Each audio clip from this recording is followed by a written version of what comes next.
All right, how we doing, folks? It is Sunday, May 12th, 2017. Rich Van Tassel with you, giving you our weekly NBA report. Starting, of course, as we always do in the Eastern Conference. A lot going on there. The Cleveland Cavaliers still hold the top spot. 2.5 game lead over the Washington Wizards now. Both teams won last night. Cleveland getting a win in Orlando. And Washington getting an overtime win on the road against the Portland Trailblazers. Cleveland had lost 3 straight before then. They're 5-5 in the last 10. Washington is on a 5-game winning streak to claim the second spot. The Boston Celtics are sputtering a bit.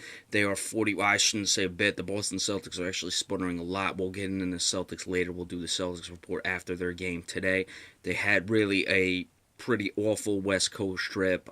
You go 2-3, doesn't look bad, but the games they lost, they really shouldn't have. 41-25. A lot of questions with the Celtics as far as I'm concerned.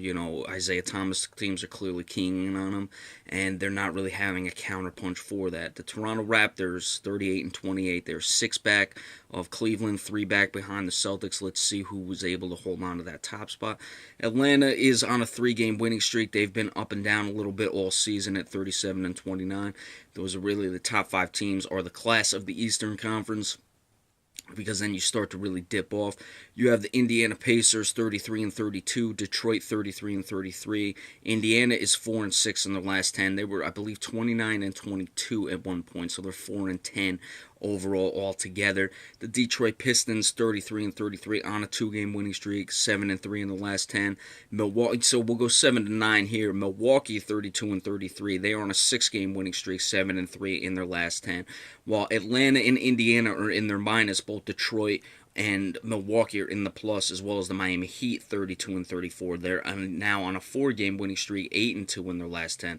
So, interesting bottom of the Eastern Conference playoff race. You have Chicago. They are certainly sputtering on a 4-game losing streak, dropping to 31-34. They should get well against the Celtics today. Charlotte, what can you say about the Hornets? They were off to a good start. They're 29-37. They just cannot get themselves out of a rut. Everyone else at the bottom is on losing streaks. The New York Knicks probably not going to make the playoffs now.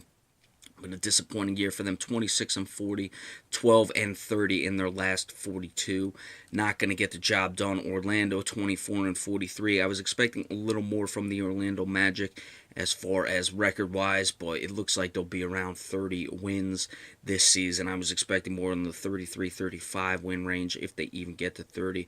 Philadelphia on a 4-game losing streak, 23-42, and then the Brooklyn Nets 11-53.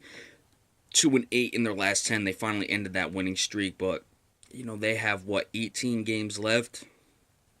3-15 is not impossible, where they don't even make it to 15 wins this year. Moving to the Western Conference, the Golden State Warriors lost last night to the San Antonio Spurs. They rested a lot of guys, should tell you their opinion on the regular season. They've had the injury to Kevin Durant. They struggled against the Celtics the other night. Really didn't look good at all. Their offense was a little,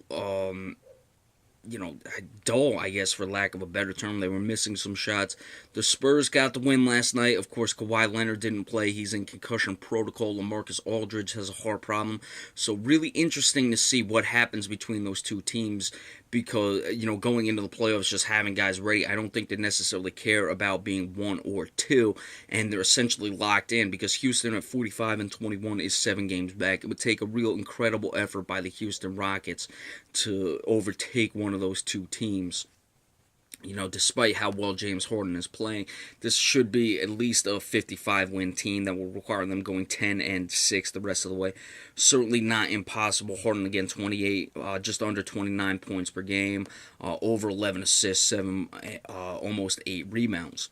So he's getting the job done, but regardless, that's 6.5 for the 2 spot, 7 to get to Golden State. It's just unlikely that they'll be able to do that. Utah continues to keep themselves in it, in the top 4 seeds, which would mean a home court advantage in the first round. They lost last night to the Oklahoma City Thunder, but they've been consistent all season long. Give Quinn Snyder a lot of credit. The Clippers, 5-5 in the last 10. The Clippers now have 16 games left. You look 15, 16. I'd like to see what the Clippers will do. They can't get up to, well, they could get up to 3, but to make up that 5-game difference, they would have to be incredibly sharp, and they're just not showing the consistency or the ability to get on runs as of right now.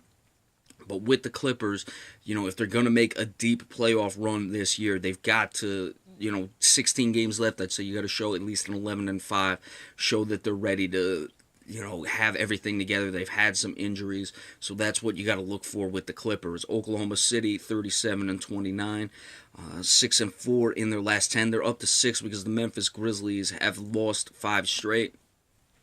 Things really starting to come undone for the Grizzlies, who've been consistent all year. Again, I've mentioned it all the time with the Memphis Grizzlies.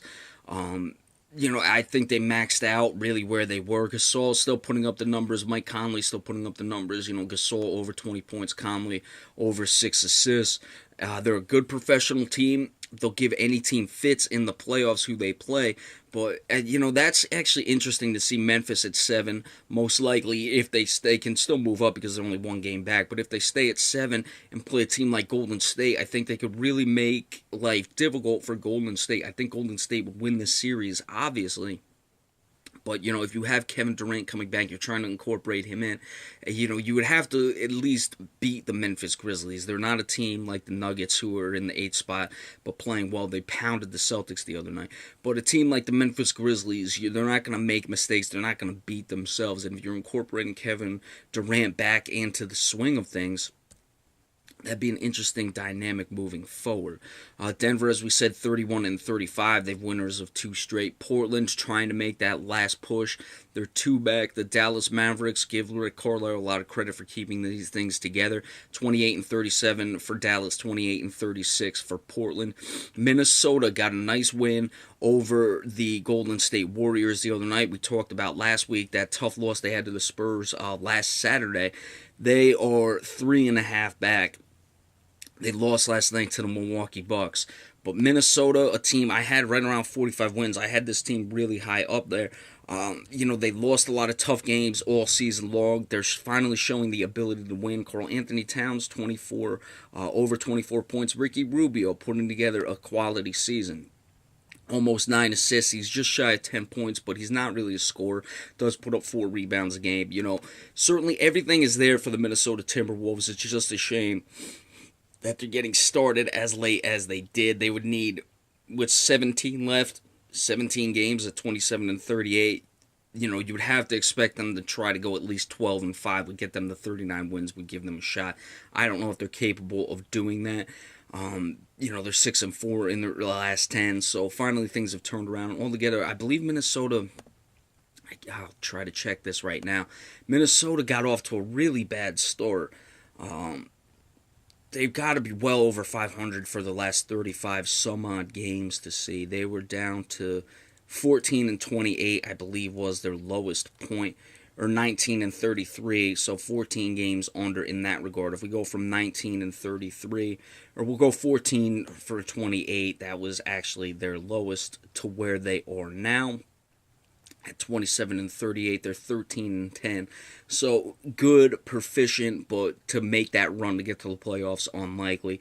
New Orleans not working with Anthony Davis and DeMarcus Cousins. They're 26-40. But people want to say, DeMarcus Cousins, he's not getting the Pelicans into the playoffs. Well, Sacramento's 25-41. They've lost 8 straight. They've been terrible since he left. New Orleans has had a pretty tough schedule in that stretch. They were able to beat the Hornets last night. But the Raptors in Utah, the Lakers who they beat, they lost to the Spurs. The Pistons not great but not terrible. The Thunder at the Mavericks, the Houston Rockets, the Memphis Grizzlies. So they've played a lot of quality teams.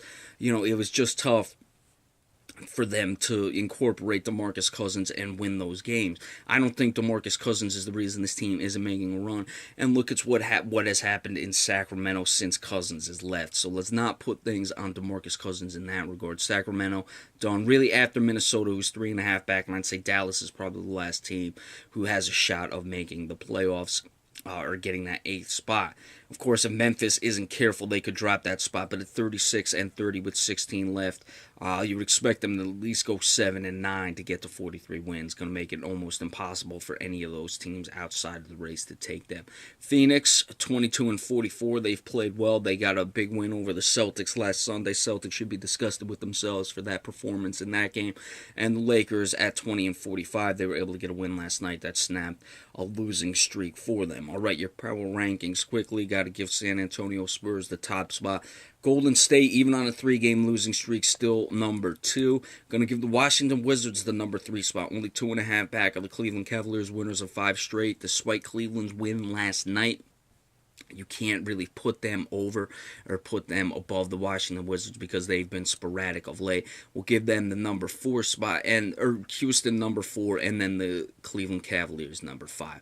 All right, so the Celtics are playing later today. We'll give you the Celtics report after that, probably do an NBA in-depth at some point, or a player focus. Let's see. I'm going to check the storyline, see what I want to do, but be sure to stay tuned for that as well. Remember, the Celtics report after that game goes final. See if they can break out of their little funk here, and we appreciate all subscriptions as well. So we'll see you in a little bit, folks. Thank you all so much. Have a good one.